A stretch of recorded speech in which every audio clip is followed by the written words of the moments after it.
this is another one of our Firewire reviews. This time we're looking at a very fine collaboration between Lost and Firewire, and this obviously being the F1 model. This is a high performance cutting edge surfboard. There's a lot going on with this board, certainly more to it than meets the eye.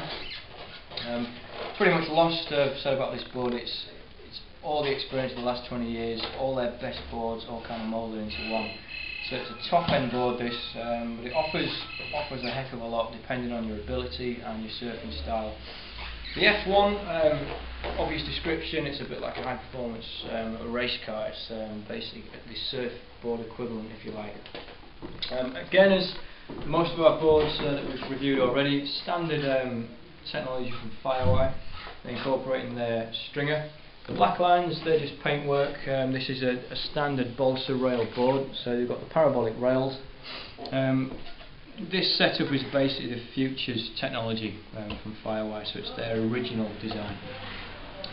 Beautiful board this. It's got a fairly relaxed rocker, or rocker entry rather, coming into the nose of the board. A little bit of flip in the tip just to help you with the odd hollow takeoff, but generally fairly relaxed through this section of the board. So it's allowing you to get into waves early and maintaining board speed once you're up and riding.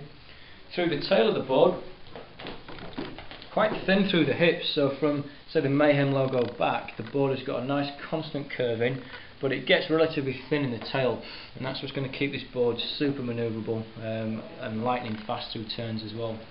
Beautiful tail shape. It's a bit of a combination of a squash and a round or thumbtail. That's my personal preference, is this tail shape. I think they work really well. Really good vertical top turns.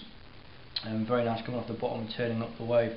So it's like a nice rounded squash, or some may call it a thumbtail. So that combination of having a fairly narrow tail of the board and just having a relaxed rock up the front, it lends itself really well to a board that's going to work at high speed and at low speed as well. Again, as we've said with our other boards in the range, depending on where your back foot is how manoeuvrable this board's going to be. Generally we're talking fairly advanced surfers of this model, although if you've been surfing a few years and you're looking for your first shortboard, you can maybe look at the bigger models in this range. This particular model is a 5'11", dimensions are 18¼ by 2 3/16. So it's good overall dimensions for a 5'11". It means the board's going to perform pretty well. It's going to be high performance to surf, but at the same time it's still going to be catching waves. It's not going to be so stick thin you're not catching on it. But basically a cracking board. Awesome collaboration between Lost and Firewire. If you're after a cutting edge board that's going to kind of perform in all conditions, if you're looking for just one board to kind of work in average surf to good surf, then this would be the model we'd recommend. Predominantly 2 to 5, 6 foot will be perfect for this board. It'll work in pretty much anything. If you can afford one, buy one. They're awesome. Thank you.